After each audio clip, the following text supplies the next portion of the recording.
السلام علیکم ناظرین، ہمارے آج کا پروگرام ہے فلسطین۔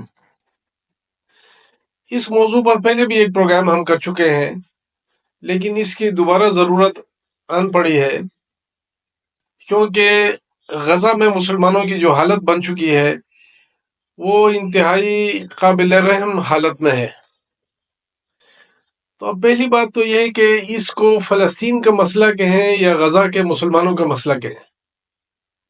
میرے خیال میں اس کو غزہ کا مسئلہ کہنا زیادہ بہتر ہوگا، کیونکہ فلسطین پر تو 90% سے زیادہ اسرائیل کا آلریڈی قبضہ ہو چکا ہے مختلف ادوار میں۔ اب یہ چھوٹی سی ایک ساحلی پٹی رہ گئی ہے، 21 کلومیٹر ضرب 12 کلومیٹر کی لینتھ اور ویڈتھ والی غزہ کی پٹی۔ اس غزہ کی پٹی میں آبادی کی تعداد 20 لاکھ سے کچھ زیادہ تھی، تقریباً 10 لاکھ لوگ ہجرت کر کے یہاں سے نکل چکے ہیں، اور یہاں کی آبادی میں سے تقریباً 25,000 سے زیادہ لوگ شہید ہو چکے ہیں حماس کے مطابق۔ لیکن اسرائیل کے مطابق ان شہید ہونے والوں کی تعداد 9-10 ہزار سے زیادہ نہیں، اور یہاں کے زخمیوں کی تعداد UN کے مطابق 60,000 سے زیادہ ہے، جبکہ حماس کے مطابق یہاں زخمی ہونے والوں کی تعداد 70-80 ہزار سے بھی زیادہ ہے۔ اب یہ مسئلہ یہ بنا ہوا ہے کہ جنہوں نے شہید ہونا تھا وہ تو شہید ہو چکے ہیں، اللہ کے پاس جا چکے ہیں، اور جنہوں نے ہجرت کرنا ہے وہ یہاں سے ہجرت کر کے جا چکے ہیں۔ اب مسئلہ یہ ہے کہ جو لوگ زندہ غزہ کی پٹی میں موجود ہیں یا وہ لوگ جو زخمی ہو چکے ہیں وہ کس حالت میں ہیں۔ غزہ کے علاقے میں سب سے بڑا ہاسپٹل الشفا ہاسپٹل تھا۔ اس ہاسپٹل کے علاوہ تقریباً 30 کے لگ بھگ چھوٹے اور درمیانے سائز کے ہاسپٹل مختلف علاقوں میں تھے، اور 50 سے زیادہ کلینکس مختلف علاقوں میں تھے۔ اب یہ اس جنگ کی وجہ سے یہ تمام ہاسپٹلز کلینکس بری طرح ڈیمیج ہو چکے ہیں، اکا دکا کوئی ٹھیک حالت میں ہے۔ اب ان تمام ہاسپٹلز کلینکس اور جو اکا دکا ٹھیک حالت والے ہاسپٹلز کی حالت یہ ہے کہ کہیں پر ڈاکٹرز کی ضرورت ہے، ڈاکٹرز نہیں ہیں، کیونکہ زخمیوں اور شہیدوں میں ڈاکٹرز بھی شامل تھے، اور کہیں پر اسٹاف کی کمی ہے، کہیں پہ ڈاکٹر اور اسٹاف موجود ہے، ادویات کی کمی ہے، کہیں پہ ادویات ہیں لیکن انسٹرومنٹ جو جراحی کے لیے سرجری کے لیے استعمال ہوتے تھے یا ٹیسٹوں کے لیے ضرورت پڑتے تھے وہ انسٹرومنٹ کی کمی ہے، یا وہ کام کرنے کے قابل نہیں رہے، کیونکہ ان انسٹرومنٹ کو چلانے کے لیے گیس کی ضرورت ہے، گیس وہاں پہ نہیں ہے۔ تو اس بری حالت میں فلسطین کے مسلمان گزر رہے ہیں کہ اب کیا کریں، اور اسی طرح جو زندہ ہیں لوگ یا جو زخمی ہیں وہ کہاں رہ رہے ہیں۔ وہ اکا دکا کوئی گھر اگر بچ گئے ہیں، آبادی بچ گئی ہے، بلڈنگ تو وہاں پہ ہیں، یا جو ڈیمیج ہو چکے ہیں وہاں پہ ہیں، اور ان میں بھی جگہ نہیں ملتی تو پلاسٹک کے شیلٹر بنا کر رہ رہے ہیں۔ اور اب یہ جو بارشوں کا سیزن شروع ہوا ہے، اس سیزن سے ایک دو فائدے بھی ہوئے ہیں ان کو، لیکن نقصانات زیادہ ہوئے ہیں بارشوں سے۔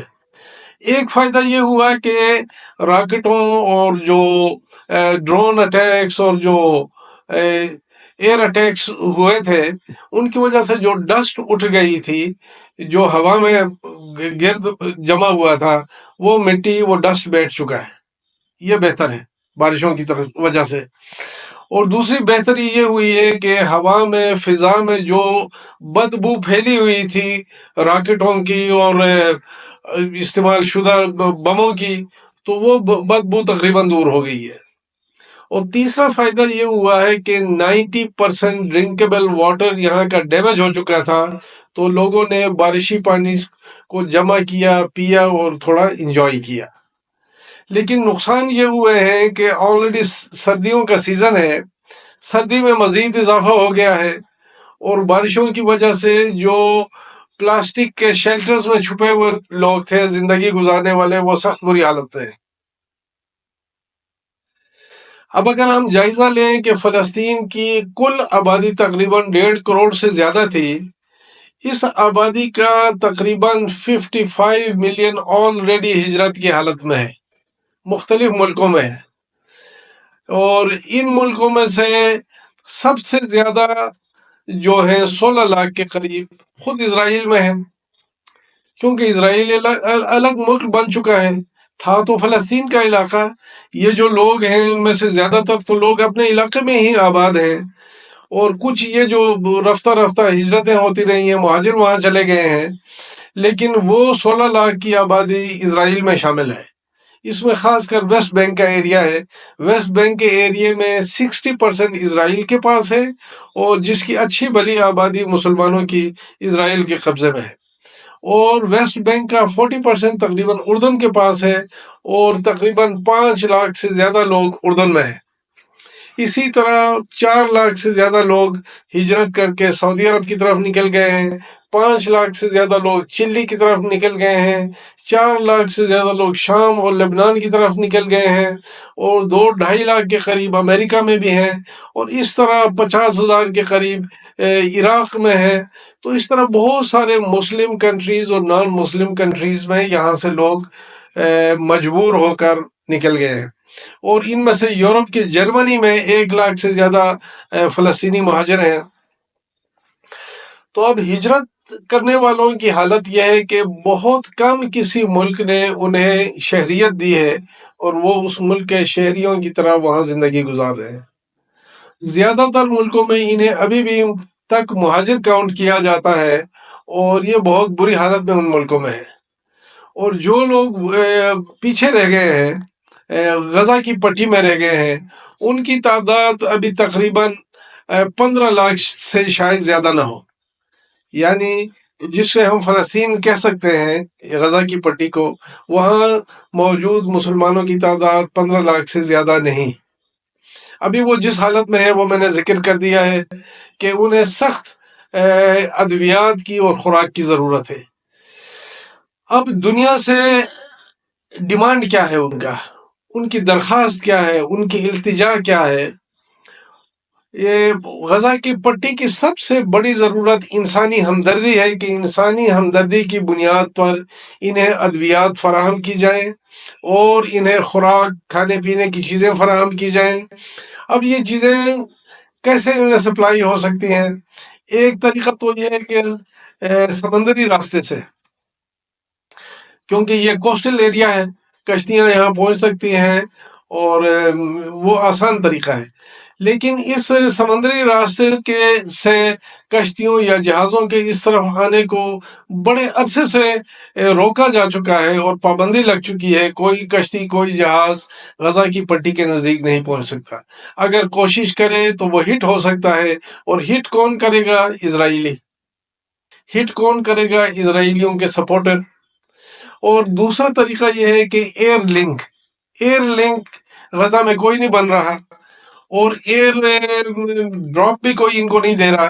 ایئر ڈراپ سے بھی مسئلے ان کے حل ہو سکتے ہیں، لیکن ایئر ڈراپ کا بھی وہی مسئلہ ہے، کوئی کسی نے ان حدود میں نکلنے آنے کی کوشش کی تو ہو سکتا ہے وہ جہاز ہی گرا دیے جائے۔ تو اب تیسرا راستہ بنتا ہے زمینی راستہ۔ اب زمینی 3 لنک ہیں جو غزہ کی پٹی میں پہنچتے ہیں۔ ان میں سے 2 وہ راستے ہیں زمینی روٹس جو اسرائیل میں جا کے نکلتے ہیں۔ اب اسرائیل میں جو زخمی ہو چکے ہیں، ان کے اپنے جنگ کی وجہ سے، ان کے اپنے ہتھیاروں کی وجہ سے، اسرائیل ان کو اسرائیل میں داخل ہونے ہی نہیں دے گا، یعنی پرانے فلسطین میں داخل ہونے ہی نہیں دے گا۔ تو اب تیسرا روٹ بچتا ہے مصر کا۔ یہ رفح بارڈر ہے جو کہ قاہرہ سے تقریباً 4-5 گھنٹے غزہ کی سمت میں واقع ہے۔ اب رفح بارڈر پہ مصر کی حکومت نے ایک چیک پوسٹ بنا دی ہے۔ اس چیک پوسٹ کا پرابلم یہ بن رہا ہے کہ یہ مہینے میں صرف 3 یا 4 مرتبہ کھولا جاتا ہے۔ 3-4 مرتبہ اگر کوئی آنا بھی چاہے تو وہ نہیں آ سکتا، حالانکہ مصر اسلامی ملک ہے، دنیا کی سب سے بڑی یونیورسٹی قاہرہ یونیورسٹی وہاں پہ ہے، اور لیکن حالت یہ ہے کہ وہاں اگر کوئی آنا چاہے اس کے ڈاکومنٹس چیک کرنے میں، قانونی شکل کو کنفرم کرنے میں کئی گھنٹے لگ جاتے ہیں، اور اس کے بعد ہی وہ اندر آ سکتا ہے، لیکن یہ بھی مہینے میں 3-4 مرتبہ۔ ان سے جب ایجپٹ کی گورنمنٹ سے، مصر کی حکومت سے جب یہ پوچھا گیا کہ بھئی یہ ظلم کیوں کر رہے ہیں آپ لوگ، رفاح بارڈر کیوں نہیں کھول رہے ہیں، تو انہوں نے جواب دیا کہ جی یہاں سے اسلحے کی اسمگلنگ ہوتی ہے۔ جب پوچھا گیا کہ اسلحہ کس سے بھیجا جاتا ہے، وہ کہتے ہیں جی یہ تو حماس کو سپلائی ہوتا ہے۔ اور بھائی اگر آپ مصر کے مسلمان خود اگر غزہ کے مسلمانوں کی مدد نہیں کر سکتے، تو جو کوئی اسلحہ حماس کے لیے بیچتا ہے اسے کیوں روکتے ہو؟ چلو اگر اسلحے کی سپلائی کو روکنا تمہاری کوئی مجبوری ہے تو روکو، لیکن خوراک اور ادویات کو تو نہ روکو۔ وہاں بہت سارے ٹرک، بہت ساری گاڑیاں ایسی لوڈڈ کھڑی ملتی ہیں جو ان کو خوراک کی سپلائی دینا چاہتے ہیں، ادویات کی سپلائی دینا چاہتے ہیں، لیکن ان کو گزرنے کی اجازت نہیں ہوتی۔